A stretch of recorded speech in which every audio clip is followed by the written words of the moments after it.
사도행전 19장 1절부터 20절까지의 말씀입니다.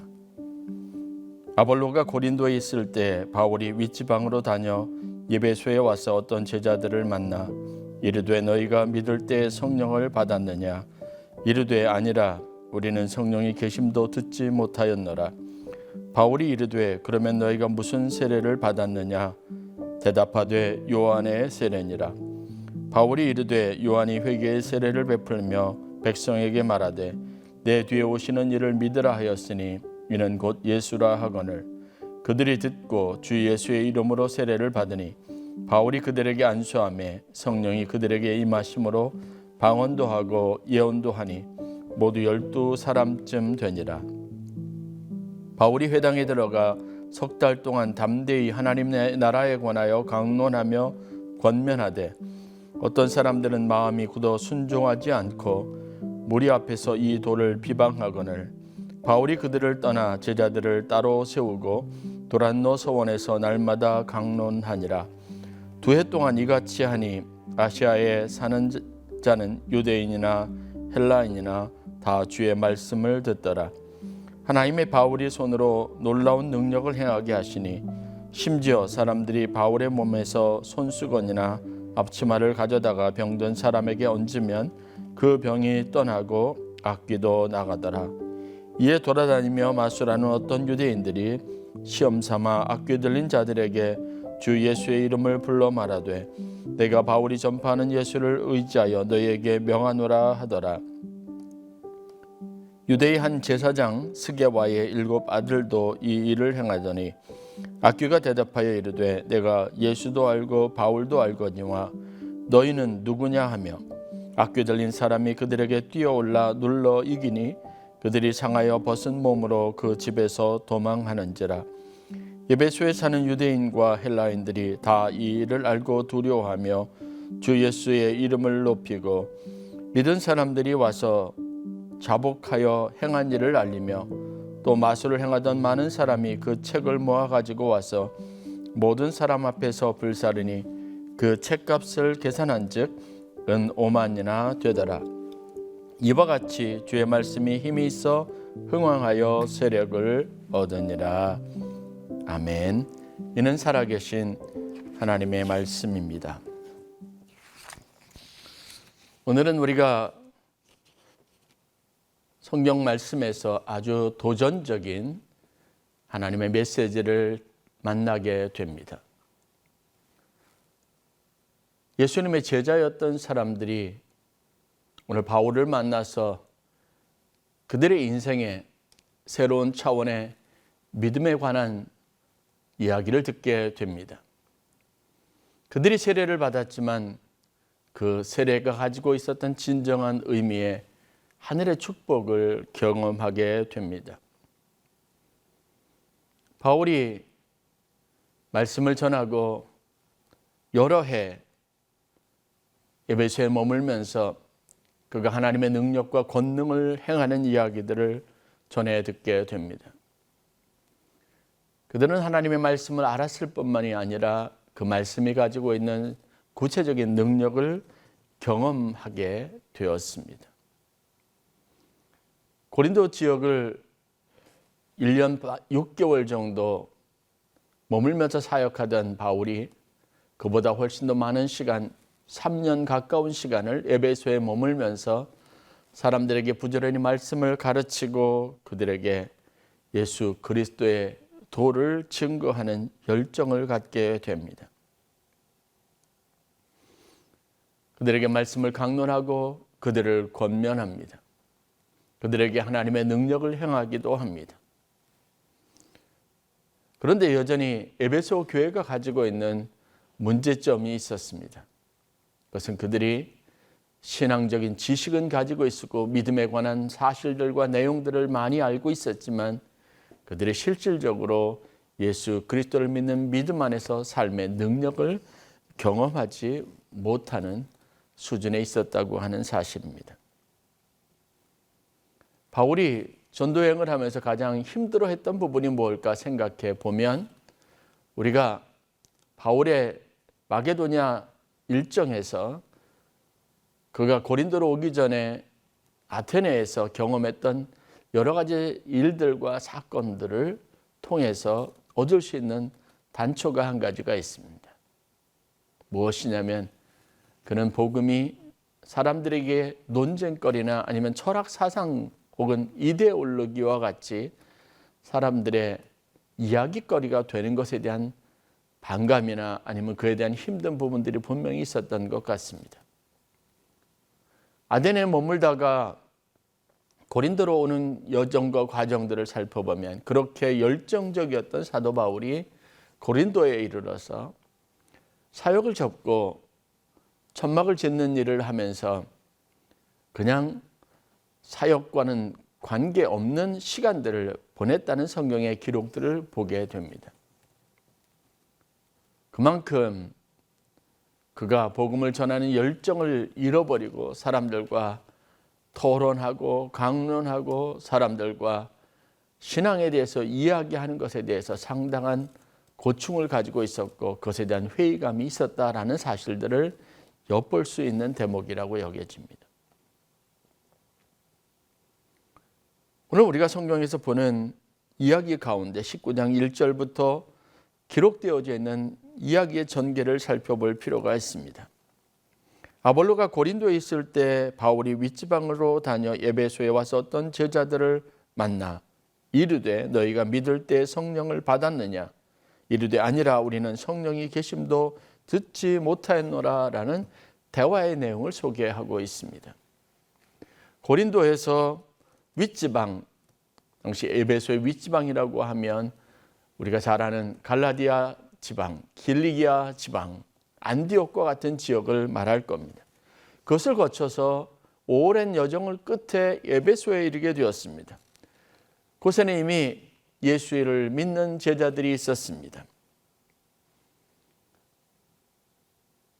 예수를 따르는 제자들이라고 여겨지는 사람들입니다. 그런데 이 사람들의 신앙에 결정적인 문제점들이 있다는 사실들을 볼 수 있습니다.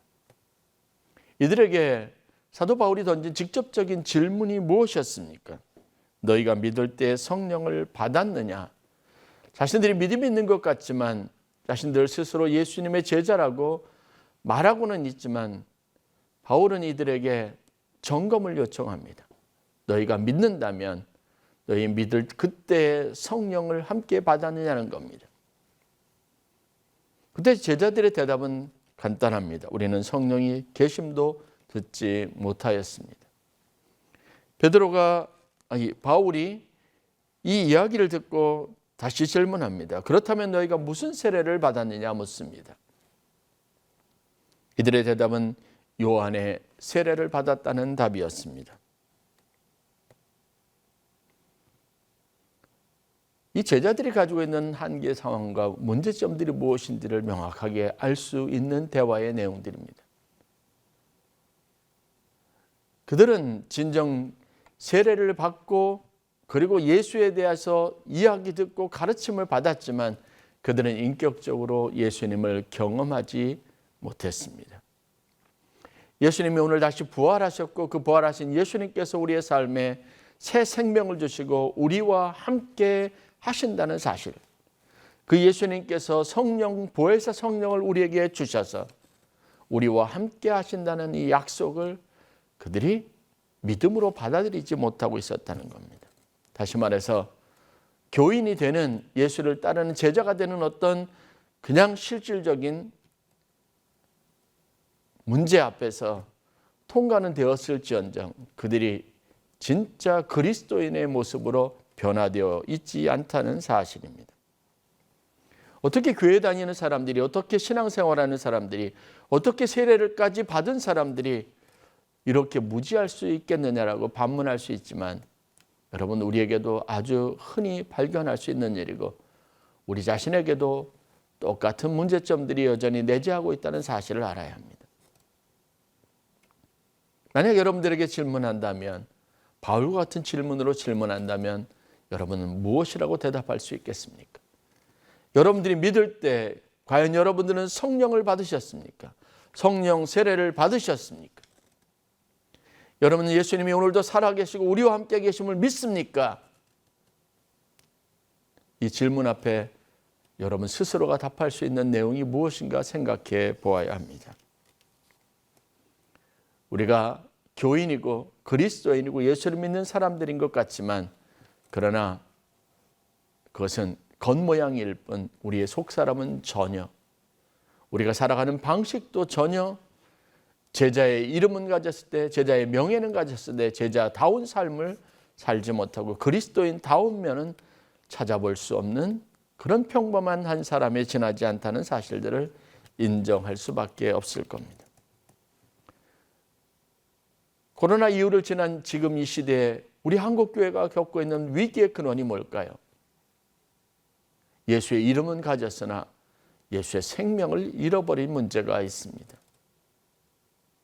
믿는 우리들조차도, 교인인 우리들조차도, 교회에서 아주 중요한 신앙 연륜을 가지고 신앙생활을 오래 했던 우리들조차도 교회 안에서 벌어진 여러 가지 많은 일들과 해프닝과 사건들과 스캔들 때문에 낙심하고 도저히 이해할 수 없는 상황들 가운데 믿음의 회의감을 그냥 그대로 받아들이고 있는 형편 가운데 있습니다. 무엇이 문제입니까? 아직도 많은 사람들이 스스로 교인이라고 말하고 그리스도인이라고 말하고 오늘 어떤 사람은 제자라고 말하지만 그들의 내적인 내면의 변화가 일어나지 않고 살아가는 사람들이 많이 있습니다. 바울은 이들을 대했고 이들에게 복음을 전하기 시작한 겁니다.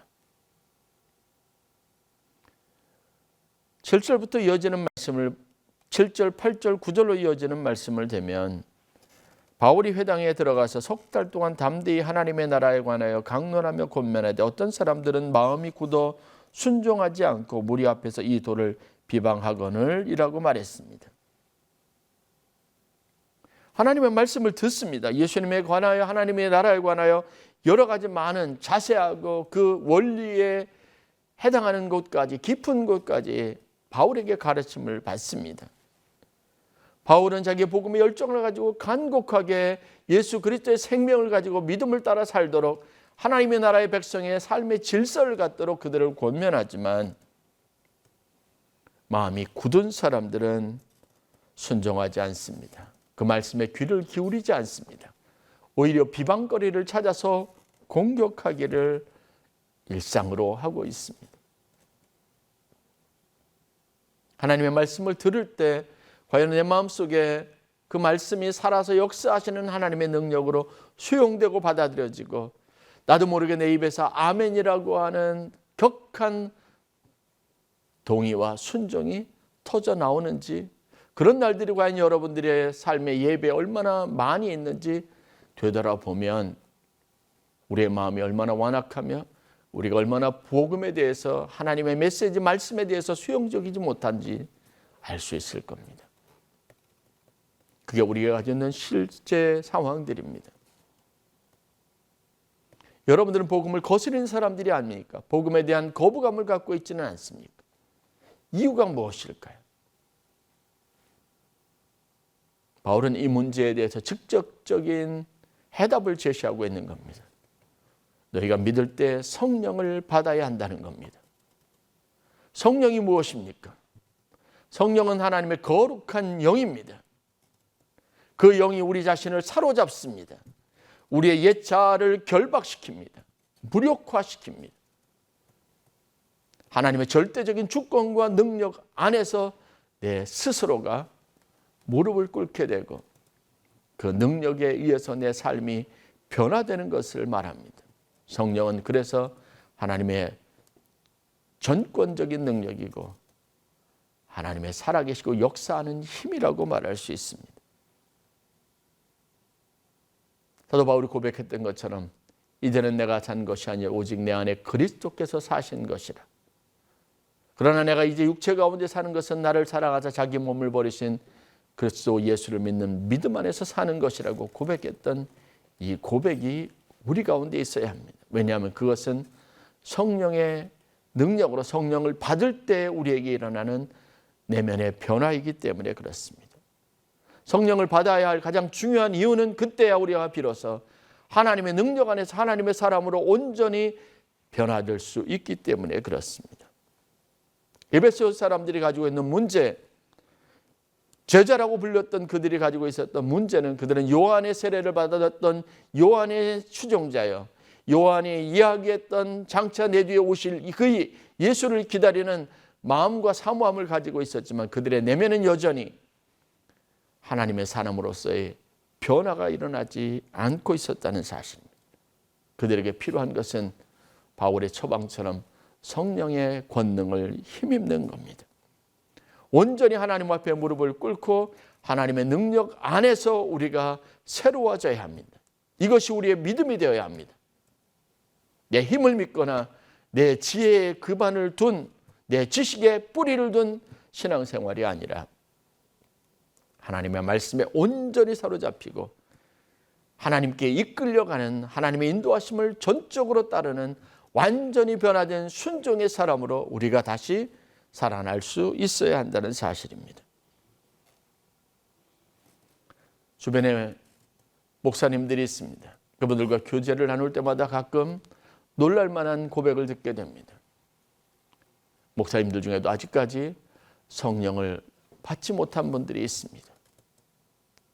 목회를 잘하고 열심히는 하지만 그러나 그 한계 상황에 부딪히고 그 한계가 무엇인지 깨닫고 절박한 심정으로 하나님의 거룩한 영의 기름 부음 받기를 사모하는 분들의 고백을 자주 듣게 됩니다. 우리 감리교회 창시자인 존 웨슬리 목사님, 그분은 영국의 성공회에서, 영국 국교회에서 안수를 받은 정식 목사였습니다. 1735년 10월에 영국에서 파송받은 선교사로 북아메리카 대륙의 조지아주의 선교 사역을 위한 목사로 파송을 받습니다. 배를 타고 조지아주로 내려갑니다. 조지아주에 도착하기 10일 전에 항해 도중에 큰 풍랑을 만납니다. 늘 언제나 그랬던 것처럼 바람에 배가 뒤집어질 것 같은 공포심이 몰려오고 쉽게 바다에 태풍이 가라앉지 않는 상황이 계속되고 있었습니다. 그 배 안에 있던 사람들은 이리저리 뛰면서 살기 위해서, 그리고 그 위기를 모면하기 위해서 발버둥을 치고 있습니다. 존 웨슬리 목사님도 이것으로부터 예외일 수 없었습니다. 두려움이 몰려왔습니다. 죽음에 대한 공포가 있었습니다. 견디기 힘든 그런 마음에 극심한 스트레스가 있었습니다. 죽음에 대한 공포, 이제는 더 이상 살 여지와 소망이 끊어진 것 같은 절망감에 몸부림치고 있었을 때 배 한 구석에서 그런 상황 속에서 차분하게 찬양하며 기도하고 있는 한 무리의 사람들을 봅니다. 모라비안 교도들이었습니다. 저 사람들과 내가 다른 이유가 무엇일까 심각하게 고민하게 되는 순간이었습니다. 그들 역시 하나님을 믿었고 나도 역시 하나님 앞에 믿음으로 구원받고 하나님의 선교사로 북미 대륙의 조지아주에 있는 영혼들을 구원하기 위한 사명을 가지고 파송받아 가고 있는 중인데, 그들에게는 이 폭풍 가운데서도 그 두려움을 이길 수 있는 믿음이 있었고 본인에게는 없었던 겁니다. 그 충격이 두고두고 그의 마음속에 남았습니다. 존 웨슬리는 이 일을 계기로 그들과 여러 차례 의도적인 교제를 나누게 됩니다. 스파겐버그라고 하는 사람과의 교제를 특별히 웨슬리가 기억을 하고 있습니다. 스파겐버그는 존 웨슬리 목사님에게 이렇게 도전하면서 질문합니다. 당신 안에 성령이 당신이 구원받은 사실을 증거하고 있습니까? 오늘 바울이 에베소에 있었던 제자들에게 던진 질문과 동일한 질문입니다. 당신 안에 성령이 당신이 구원받았다는 사실을 증거하고 있습니까? 당신은 그 사실을 확실히 믿습니까? 라고 던진 질문. 존 웨슬리는 아무 답도 할 수 없었습니다.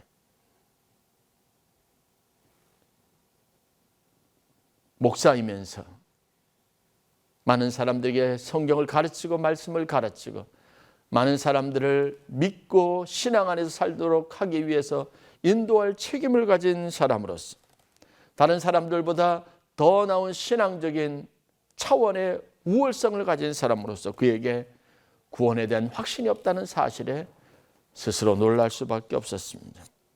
웨슬리 목사님은 구원의 문제에 깊은 좌절을 경험했다고 말합니다.